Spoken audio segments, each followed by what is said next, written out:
దేశంలో మరోసారి ఇంధన ధరలు పెరగడంతో కేంద్ర ప్రభుత్వంపై కాంగ్రెస్ తీవ్ర విమర్శలు గుప్పించింది. ఎన్నికలు ముగిశాయి, మోదీ వసూలు మొదలైందంటూ కాంగ్రెస్ సోషల్ మీడియా వేదికగా స్పందించింది. పెట్రోల్, డీజిల్ ధరల పెంపుతో సామాన్య ప్రజలపై మరోసారి భారం మోపారని కాంగ్రెస్ ఆరోపించింది. ఇప్పటికే నిత్యావసరాల ధరలు పెరిగి ప్రజలు ఇబ్బందులు పడుతుంటే ఇంధన ధరల పెంపు వల్ల రవాణా ఖర్చులు, సరుకుల ధరలు మరింత పెరిగే అవకాశం ఉందని పేర్కొంది. ఇంధన ధరలను వెంటనే తగ్గించి ప్రజలకు ఊరట కల్పించాలని కేంద్రాన్ని కాంగ్రెస్ డిమాండ్ చేసింది.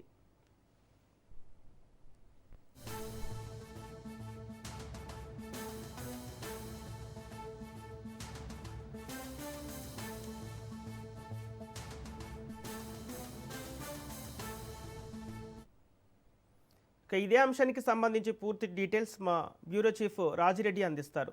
రాజిరెడ్డి, ఎన్నికలు ముగిశాయి, మోదీ వసూలు మొదలైందంటూ కాంగ్రెస్ సోషల్ మీడియా వేదికగా స్పందించడం వెనుక కారణాలేంటి?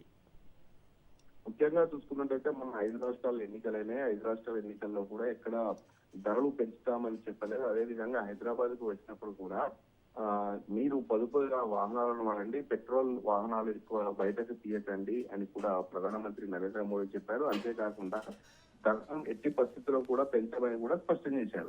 ఆ తర్వాత 3 రోజుల తర్వాత ఇప్పుడు ఏకంగా పెట్రోల్ పైన, డీజిల్ పైన 3 రూపాయల చొప్పున పెంచడాన్ని కాంగ్రెస్ తప్పుపట్టింది. అందులో భాగంగా కాంగ్రెస్ అఫీషియల్ సోషల్ మీడియాలో ట్వీట్ చేసింది.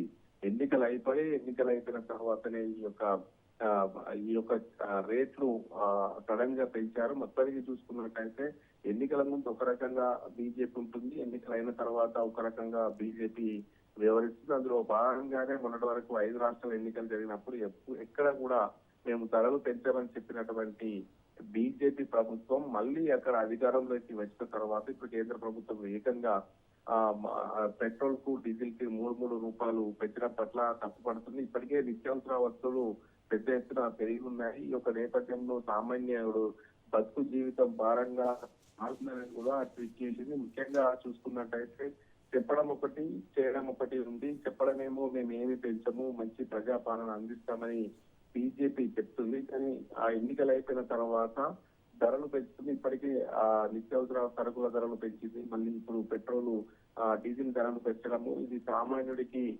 భారంగా మారబోతుంది. అంతేకాకుండా బంగారం కొనకు అని కూడా చెప్పారు హైదరాబాద్ వేదికగా. ఈ యొక్క నేపథ్యంలో ఇప్పటికీ వీటన్నిటిని కంట్రోల్ చేయవలసినటువంటి కేంద్ర ప్రభుత్వం కంట్రోల్ చేయలేకపోతుంది. పరిపాలన విఫలమవుతుంది. మోడీ పాలన శాతం లేదు, పాలన విఫలమవుతుందని కూడా ఇప్పటికే కాంగ్రెస్ విమర్శ చేస్తుంది. ఈ యొక్క నేపథ్యంలో కాంగ్రెస్ అఫీషియల్ ట్విట్టర్ లో మోడీ పాలన మాటలకే పరిమితం అవుతుంది, చేతల్లో ఎక్కువ మాట్లాడుతుంది. మాటలేమో మంచిగా మాట్లాడుతుంది, చేతల్లేమో